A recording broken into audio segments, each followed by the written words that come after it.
Now, I do want to say that this is not a build guide. This is just my plan for the league, and eventually I'll post progress videos once the league starts. I'm mainly going to be just sort of, playing it as things happen. But yeah, I'll get into it, and then you'll see the details of what I've really put together, what my thoughts are, and plans for this league or mini event, whatever it is. So first of all, why Surfcaster out of all the ascendancies? Well, real reason is the fishing rod, right? I've never played with the fishing rod. I don't think we'll ever be able to play the fishing rods again in the future. There's no real, way to say if we'll ever be allowed to play with them again. So now that there is a chance, I want to play with it. Now there is another reason. It's a bit stupid, but I have this microtransaction here. It's the surfboard one. I got it for free out of one of those little rewards for hitting level 50 or something. In an event, or 80 or whatever it was, and so I'm already surfing. I want to play Surfcaster, and on top of that I want to see what this looks like when I add the fishing rod, right? And we can add a little weapon microtransaction onto the fishing rod as well, but I just think it'd be really cool to just be surfing around like this and use a fishing rod. That being said, so unfortunately, from the very beginning, we probably won't have access to a fishing rod. It's not something that seems very easy to get. I'll detail into later on how we can get it, but basically, we're not going to have access to a fishing rod at the beginning. So, what are we going to do? Well, looking at the ascendancies, just right off the bat, Ghost of the Deep looks very, very good for leveling. It should get us to maps very quickly. We have 30% movement speed from Ghost of the Deep. We're going to have movement speed from the Quicksilver Flask, and we'll have movement speed from Boots. It's going to be awesome. We're most likely just going to end up leveling with someone else's, generic leveling build. Probably whatever was used in 3.25, something like Power Siphon Mines, I think, or I think it's called Orb Storms and Stormblast Mines. Maybe one of those two. I would like to take advantage of the lightning damage converted to cold damage node while leveling, and hopefully work that into something. Back to the fishing rod for a few minutes. So there's Ghost of the Deep.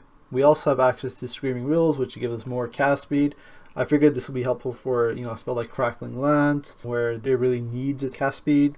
I think there's also Divine Ire, which would love cast speed as well. So maybe those are skills that we could use that we normally would not be able to use. And then of course, my favorite node, the crit strikes are basically guaranteed while we're holding a fishing rod. I think that's great. You get access to crit without having to invest in crit chance. You can get something like the Malagor's Gloves for 300% crit multi, I think. And then there's also the Marlene's Fallacy, I think. The amulet that gives...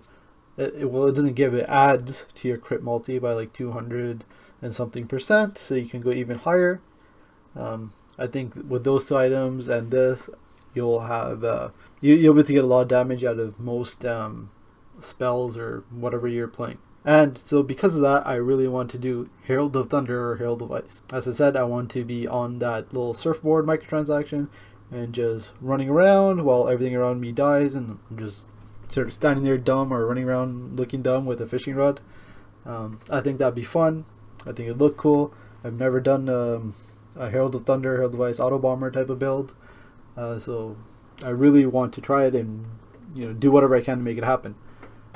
Unfortunately, I think it's going to be very expensive, so we're going to have to go somewhere else for a while. Most likely, we'll end up having to go the Stormy Seas route, maybe grab Changing Seasons, maybe do more investment on the left side of the tree. I'm not quite sure yet, but we're most likely going to be following someone else's build for this, as I said. Power Siphon Mines or the other Stormblast Mines. These are a few of the other builds that I am looking at. So, Herald of Thunder Ice, already mentioned that one. Blade Vortex.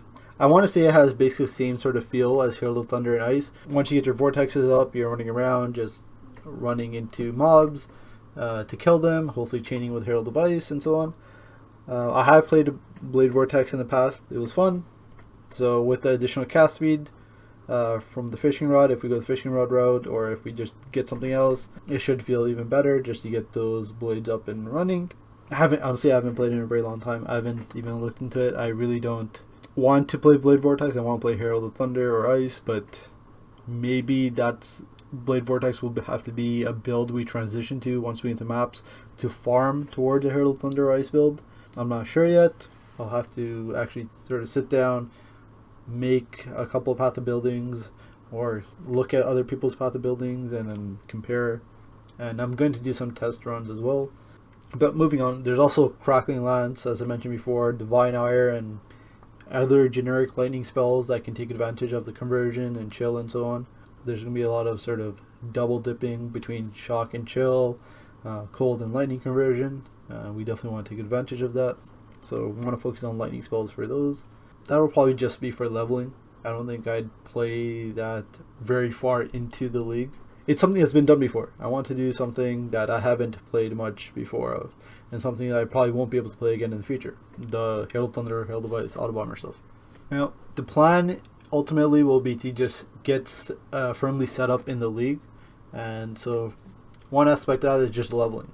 And leveling wise, this should be really easy just because of Ghost of the Deep, and we're just going to use any sort of, generic, like I said, whatever leveling build we can get our hands on that isn't too far from what we ultimately want to build around. So something that starts off as a shadow, most likely Stormblast Mine plus Orb of Storms, or the Locust Mine Power Siphon build.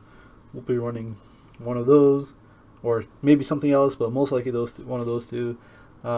First Ascendancy, Ghost of the Deep, get that movement speed, just zoom all the way to maps.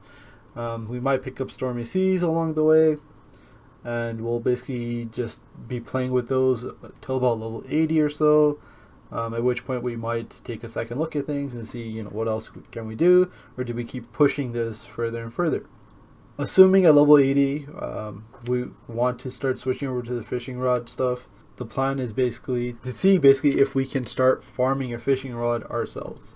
So from what I've seen, I've never had a fishing rod before, but from what I've read, what the wiki says, there's going to be generally two ways of going about it. One, we just keep farming, get good drops. Maybe we get one or two high value items as we're leveling up, as we're doing maps, and we sell it, trade, and we make some money, and we just buy a fishing rod outright. I don't think that'll be possible. I think fishing rods are going to be very expensive. So I think what we'll have to do is either chance or buy a Fairgraves tricorn. And then we'll have to equip it. And so one of the things that happens when you equip it is you have a chance of getting a fishing rod. From what I've read, people have said it takes a couple hundred unique kills. Maybe they said 1,000. I don't know. I don't remember. I'll go look it up again. But generally something you could farm in a day. You start farming in the morning, you should have a fishing rod by night. So maybe 6 to 8 hours of playtime. So similar to Onigoroshi in my mind, at least. That's how I look at it. Now, Onigoroshi I've farmed multiple times in the past. I've spent that one whole day just farming multiple Onigoroshis in the beginning of a league. I haven't done it in a long time, but it looks like we're going to do something similar to that to get a hold of a fishing rod. Now, to get the tricorn, chance or buy it, I think on day 1 or day 2 it'll probably be 60 to 100 chaos. It's not the rarest item, but it's not a common drop either. And on top of that, multiple people will probably want it to do this exact same thing. So I don't think it'll be very easy to get hold of. Once we get it, the plan is to go and kill the Gemling Legionnaires in Act 8 on the Grain Gate. And the reason is just the Legionnaires all are essentially a tight group of unique mobs. So you have to kill unique mobs to get a fishing rod. There's like 8 or something of them, or maybe, I don't know, let's say 5 or 8. Just grouped together. You go there, you kill them, you reset the zone, you just keep doing it. I think the waypoint is very close to them. You might have to path a bit there, but it's a way of getting it. And I think I'll end up doing it, unfortunately.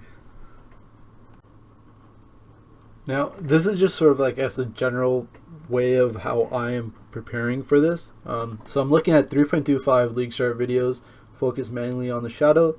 We're just going to copy one of them, and to get an idea of how it looks, what I can do is just go to POENinja, look up someone who is playing this on day 1, take the build, throw it into Path of Building, unspec out of the Ascendancy. They've added the new Ascendancies in Path of Building now.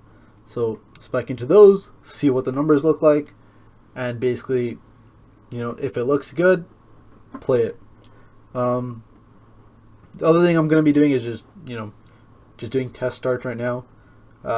You don't, the first ascendancy, you don't necessarily need it until, I think it was Act 3 that you can start doing it, or maybe Act 4.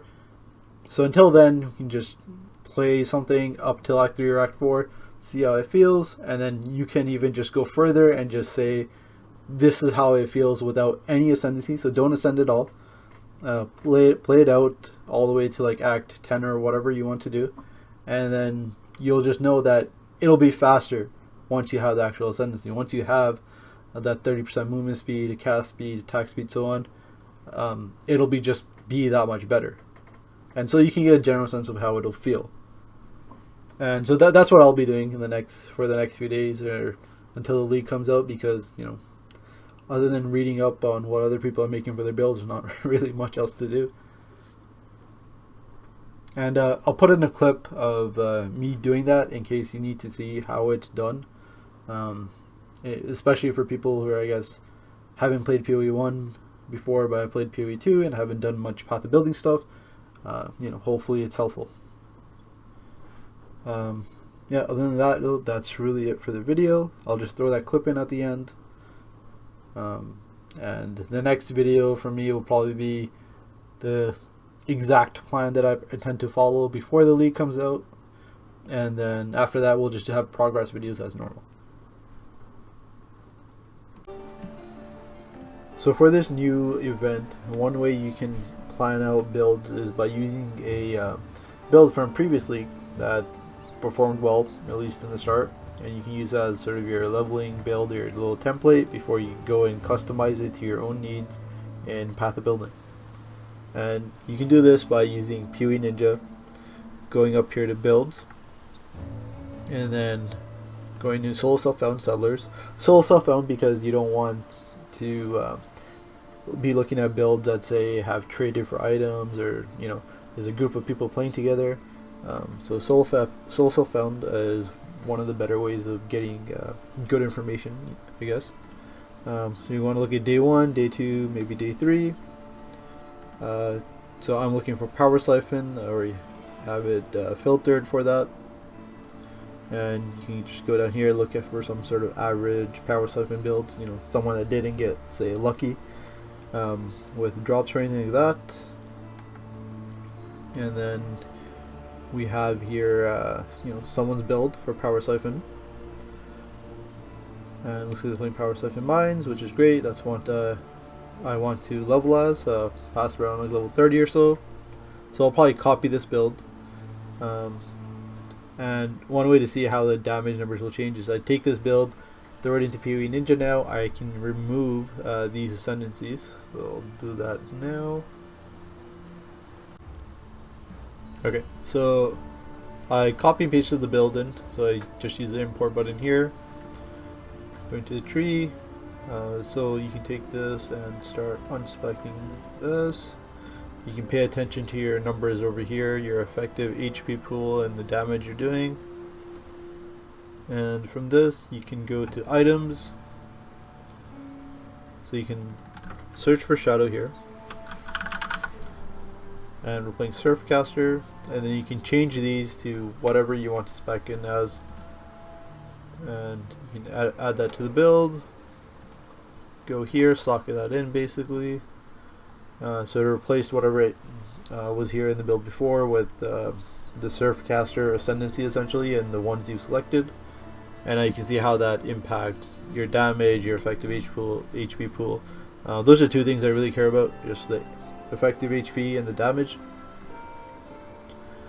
And from that point you can play around with the items, make them more, say, day 1 friendly, or what you think you'll get, or, you know, make some of the better ones that the person may or may not have gotten a bit worse, just to sort of simulate what the build will look like.